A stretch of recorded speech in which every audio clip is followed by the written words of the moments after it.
Olá, oitavo ano. Estamos, pela graça de Deus, em mais uma videoaula. Vamos agradecer a Deus por esta oportunidade de aprendizagem, né? Sempre é bom renovarmos nosso conhecimento e principalmente nossa fé em Deus. A gente vai introduzir hoje o capítulo 3. Capítulo 3, a arte e a religião, a parte específica que vamos ver. E vamos fazer também a correção de atividades. Gente, essa semana eu não passei nenhuma atividade para casa não, tá? Pra vocês fazerem aí não.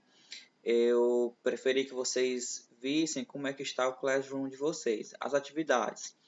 Se vocês estão acompanhando direitinho, se teve alguma que porventura acabou esquecendo, isso aqui é para atualizar. Se está tudo ok, então serve aí como um descanso. Mas se vocês sabem que está precisando atrasar, atualizar, não só de religião, mas também outra matéria, né, até mesmo inglês, você pode fazer isso, tá bom? Eu quero começar a nossa acolhida com um trecho do Salmo 23, para depois nós debatermos um pouco e a gente fazer a oração do Pai Nosso e a nossa consagração. Queria que vocês se atentassem bastante, se possível, ler junto comigo, tá? Peço desculpa ainda pela alergia, né? Mas algo que me persegue, mas vai dar certo. Deus é mais. Salmo 23. O Senhor é meu pastor, nada me faltará. Deitar-me faz em verdes pastos, guia-me mensamente às águas tranquilas.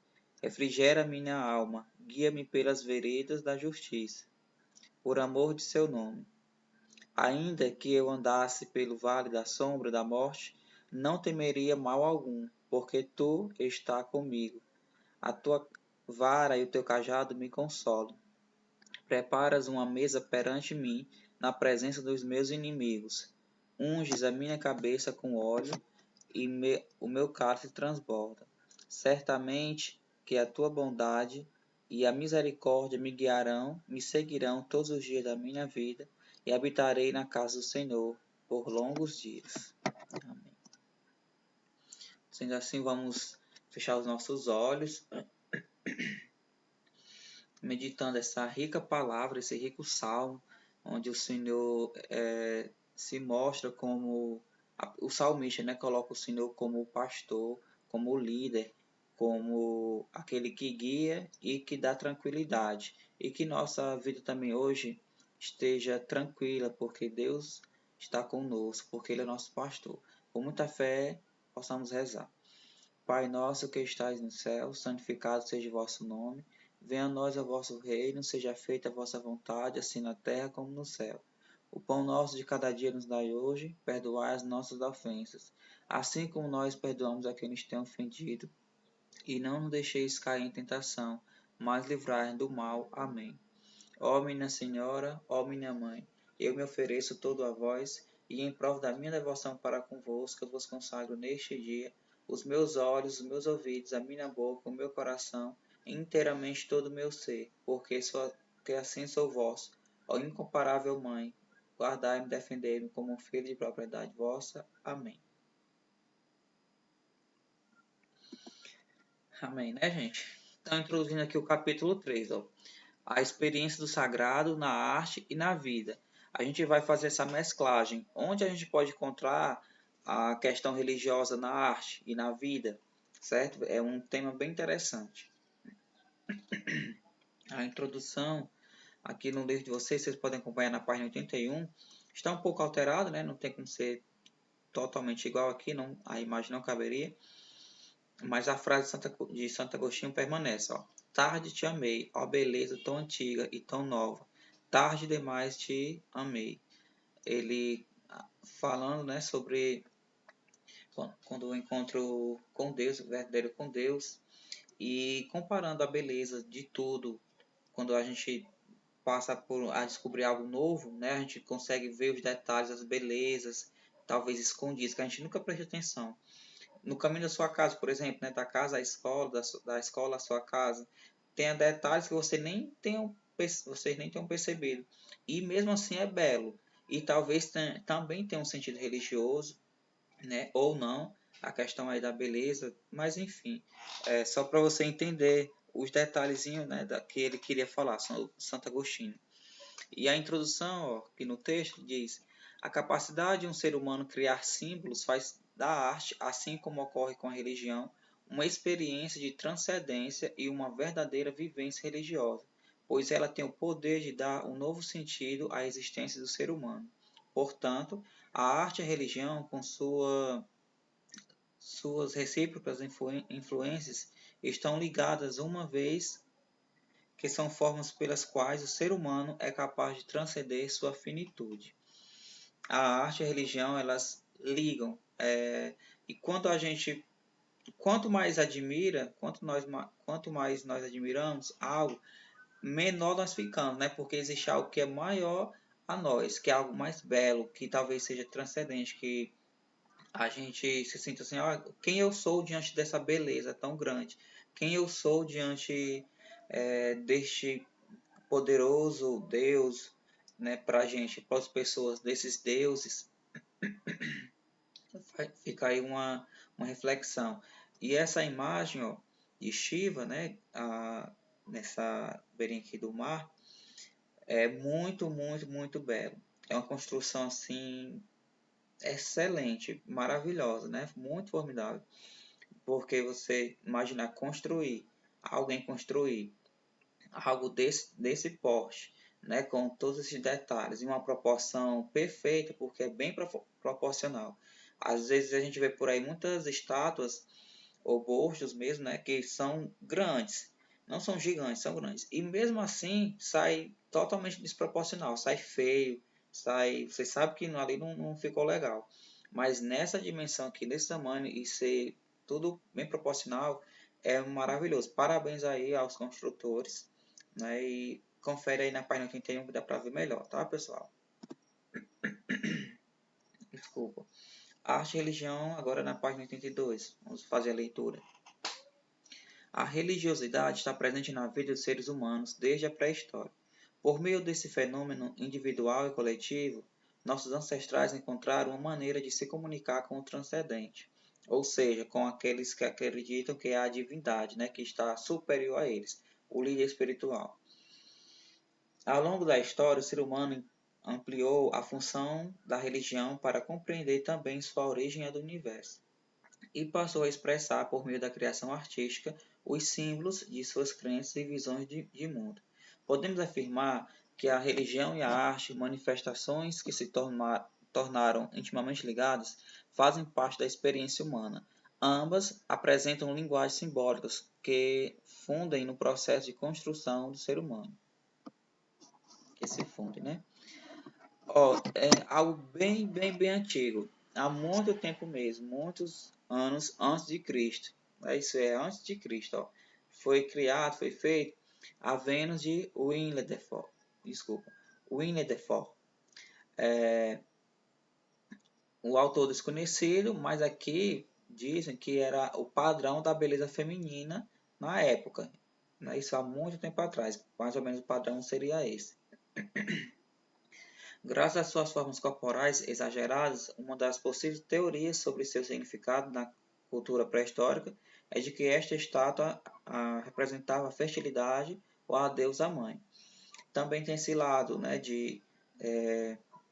da mitologia, das crenças, da parte da religião mesmo.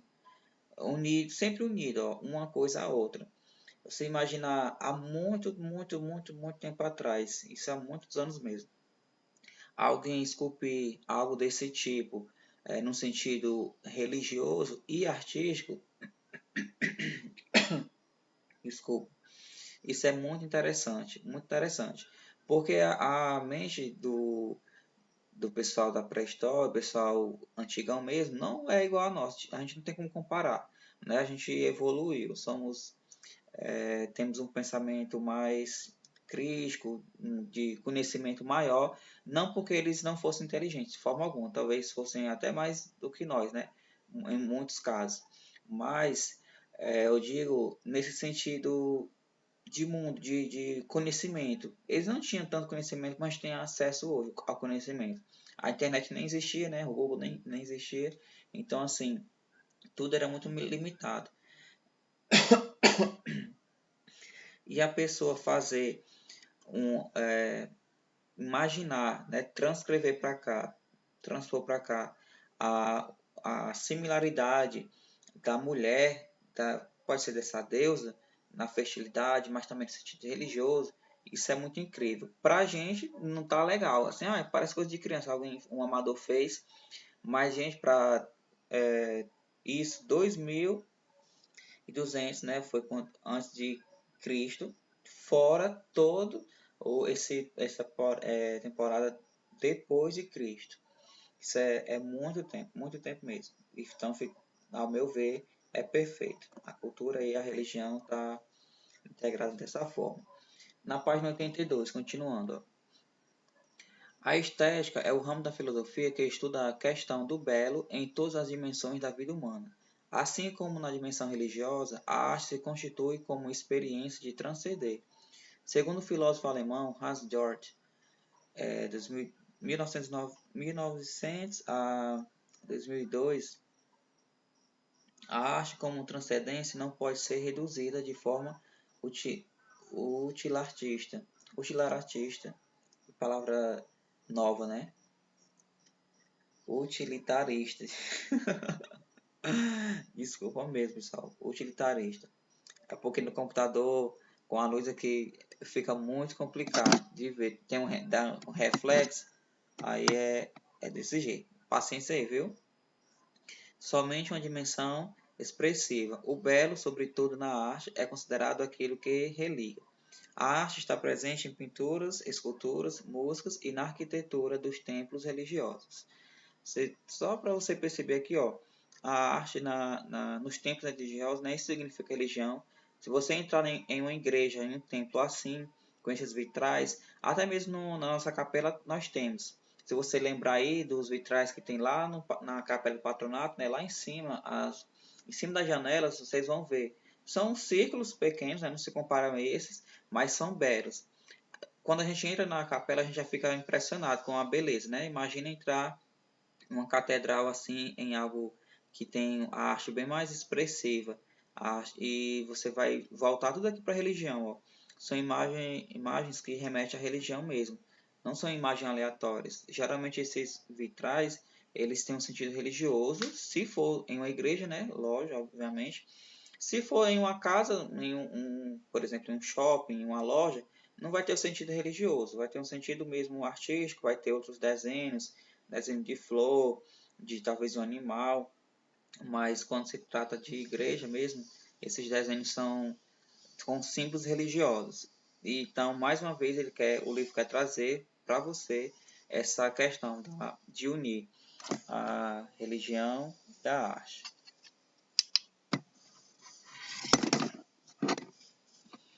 Na página 23 ainda. Quando pensamos em arte e religião, chegamos inevitavelmente a três conceitos fundamentais: estética, imanência e transcendência. A estética se propõe a refletir sobre a natureza da beleza e do fenômeno artístico presente nas formas, nas cores, nos movimentos, nos lugares, nos sons, etc. A vivência religiosa, realizada como experiência estética, envolve o ser humano inteiro, sentidos, afetos, emoções e razão. Por isso, a arte considerada comunicação, encontro, comunhão e expressão do sagrado, provoca no espírito do ser humano atitudes de admiração, contemplação, arrebatamento e êxtase. É um instrumento pelo qual a realidade sobrenatural e misteriosa do transcendente toca o chão da vida e da história da humanidade e dos povos. A arte é uma das mais poderosas ferramentas que o ser humano usou e ainda usa para sentir a presença do transcendente e exprimir a experiência do sagrado. Concordo com isso. Quando a gente vê algo muito belo, a gente fica em êxtase, fica admirado. Né? E quanto mais belo, quanto maior, quanto mais admirado a gente fica, mais a gente faz uma reflexão espiritual. A transcendência pela arte. Sabemos que o islamismo está assentado nas leis reveladas ao profeta Maomé no Monte Hira e que o judaísmo está fundamentado nas leis reveladas a Moisés no Monte Horeb. As leis judaicas e as leis muçulmanas proíbem toda e qualquer imagem apresentando Javé e Alá, respectivamente. Desse modo, nessas culturas, a experiência do sagrado foi abolida da pintura e da escultura, pois o mais importante é viver as leis que Javé e Alá revelaram. Em contrapartida, essas tradições desenvolveram a representação da relação com o sagrado na arquitetura, literatura, dança e música. É tipo uma coisa compensando o outro, né? Não tem aqui, ele fala, ó, como representar esses deuses por conta da religião, que foi proibido. Não tem. Mas, em compensação, eles podem fazer essa representação de sagrado na arquitetura, na literatura, na dança e na música. A arte islâmica é permeada pelas ideias religiosas de eternidade e infinito, assim como pelas concepções de Maomé. Na arquitetura, os muçulmanos expressam sua fé nas mesquitas e nos madraçais, escolas religiosas islâmicas. Estas são ricas em mosaico, vocês vão ver daqui a pouco que significa mosaico, com elementos geométricos e arabescos, também vão ver. Mas é na mesquita, espaço sagrado por excelência, que os muçulmanos adoram Alá. Fazem parte da arquitetura desses templos o mirabe, um espaço na parede que indica a direção de Meca, para a qual os muçulmanos rezam. O mimbar, púlpito em que o sábio ou líder realiza um sermão ou discurso, aqui também, peraí, e os minerantes, torres utilizadas para chamar a comunidade para as orações. Nós, na nossa religião, nós temos essa adaptaçãozinha, também é chamado de púlpito, mas também é chamado de ambão. É aquela parte lá que, quando tem missas, os leitores ficam, né, ficam lendo, coloca a liturgia em cima, o papel em cima, e eles ficam ali de apoio litúrgico, chamado ambão ou púlpito também. Aí mosaico, né, eu trouxe aí a palavra, tá no livro de vocês também. É a técnica artística que consiste em revestir superfícies com pequenas peças coloridas de diferentes materiais, como pedras, conchas e areia, formando um painel com um desenho. E arabesco é o ornamento de origem árabe, geralmente entalhado ou pintado, que compõe um entrecruzamento de linhas, ramagens e flores. Muito bonito também os arabescos. Eu queria que você acompanhasse na página 84, pessoal. Não vou colocar aqui, tá? Que é para você reforçar a utilização do livro. Dê uma pausa no vídeo e vamos lá praticar a leitura, né? Se possível, faça em voz alta, tá bom? E é bom que você também veja as imagens. Você colocar na página 84, você pode voltar um pouquinho e ver melhor as imagens do que está aqui no slide. A arquitetura judaica está presente nas sinagogas, cuja arquitetura tem uma religião profunda com o tabernáculo e o templo de Jerusalém. A arquitetura desses dois locais sagrados para os judeus remete às tendas que o povo de Israel utilizou durante o Êxodo. As sinagogas são as herdeiras dessa recordação e servem como local de oração, estudo e encontros comunitários. Compõe a arquitetura da sinagoga alguns elementos importantes para o desenvolvimento da liturgia. A arca, em que estão depositados os pergaminhos sagrados, a Torá, a Bimá, local onde é realizada a leitura dos textos sagrados, e o Talmud, e a lei oral e doutrina judaica, e a Menorá, um candelabro de 7 braças. Além da arquitetura, a arte judaica está presente nos mosaicos, nos cantos próprios das festas e rituais, na mística das mandalas e nas danças rituais. Essas manifestações artísticas são instrumentos de comunhão e harmonia com outros e com Javé. Aí você vai observar aí as imagens que vai retratar essa arte, tá? Correção, gente. Pega aí, na página, volta aí um pouquinho na página 73. Não, na página 73, para a gente fazer a correção. A primeira questão dizia: explica o sentido da pintura facial para os hindus no hinduísmo, para os sadhus no hinduísmo. Aí você vai colocar mais ou menos assim, né? Ó, a Tilak dos sadus é a pintura do rosto com maior significado na testa, pois representa o terceiro olho. É a marca sagrada que indica a tendência do hinduísmo que o indivíduo segue, uma marca de consagração do corpo como morada da divindade que ele invoca, além de um escudo que o protege e o livra de todo o mal. Na terceira questão, apresente a ideia principal do poema Kabir.